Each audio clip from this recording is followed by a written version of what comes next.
Assalamualaikum warahmatullahi wabarakatuh. Izin memperkenalkan diri, nama saya Yulia Roslina dengan NPM 24782065 dari Prodi Teknologi Rekayasa Internet jurusan Teknologi Informasi.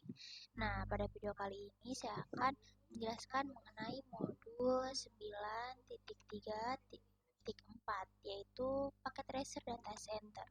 Nah, jadi di sini kita akan melakukan sebuah simulasi yang bertujuan untuk memperkenalkan konsep data center dan cara pengolahannya dari sisi jaringan komputer. Nah, pada lab ini pengguna tidak dituntut untuk membangun jaringan dari nol, melainkan mengamati, memahami, dan menjelaskan bagaimana sebuah data center dirancang agar dapat bekerja dengan baik, aman, dan andal.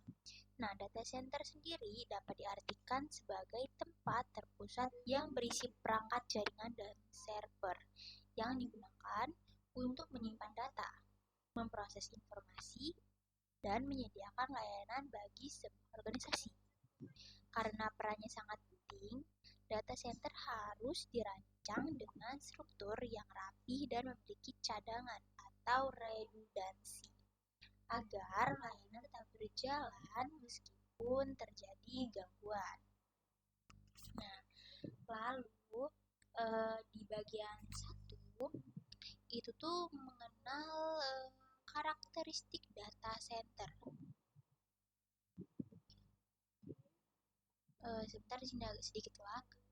Nah, jadi pada bagian pertama, lab mengajak kita untuk mengamati kondisi data center yang sudah ada.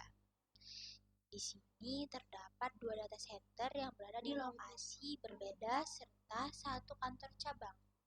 Kita diminta untuk memperlihatkan bagaimana perangkat-perangkat tersebut terhubung secara fisik, seperti hubungan antar kantor cabang dengan data center, serta hubungan antar data center itu sendiri.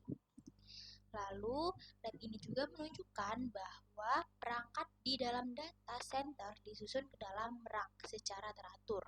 Setiap rak memiliki switch dan server dengan susunan yang hampir sama.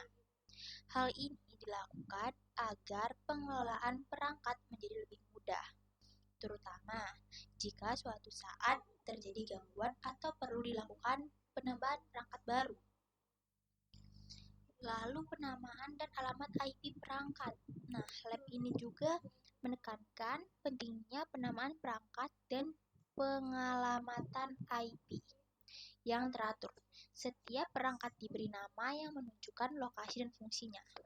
Misalnya nama data center, nomor rak, dan nomor server. Dengan cara ini, administrator jaringan dapat dengan cepat mengetahui di mana posisi perangkat tersebut berada hanya dari namanya. Dan pengguna skema IP yang konsisten juga membantu dan dalam mempermudah konfigurasi dan troubleshooting jika data center semakin besar. Sistem penamaan dan addressing yang rapi akan sangat membantu dalam pengelolaan jaringan. Lalu ada redundansi pada layer 2, switch. Nah, pada bagian ini, lab menjelaskan bahwa data center tidak boleh bergantung pada satu jalur koneksi saja. Oleh karena itu, digunakan teknologi yang menggabungkan beberapa kabel jaringan menjadi satu jalur logis yang disebut Ethernet channel. Nah, dengan Ether channel, bandwidth jaringan menjadi lebih besar. Jika salah satu kabel putus, koneksi tetap berjalan melalui kabel lain. Tujuan utama penggunaan teknologi ini adalah untuk menjaga kestabilan jaringan dan mencegah terputusnya layanan di dalam data center.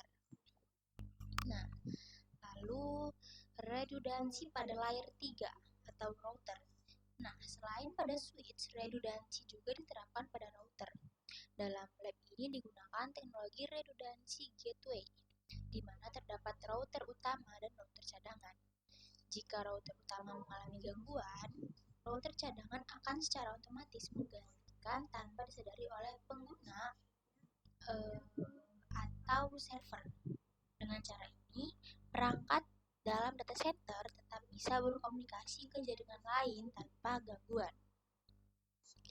Kita lanjut pada bagian 2. Pada bagian 2, lab berfokus pada perencanaan penambahan kapasitas data center. Di sini kita tidak langsung menambah perangkat, tetapi merencanakan terlebih dahulu apa saja yang perlu ditambahkan.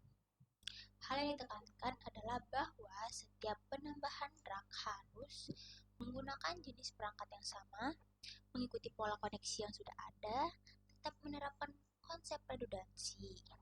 Tujuannya adalah agar data center dapat berkembang tanpa mengubah desain utama dan tanpa menyebabkan masalah pada sistem yang sudah berjalan. Lalu pada bagian ketiga, penambahan kapasitas data center.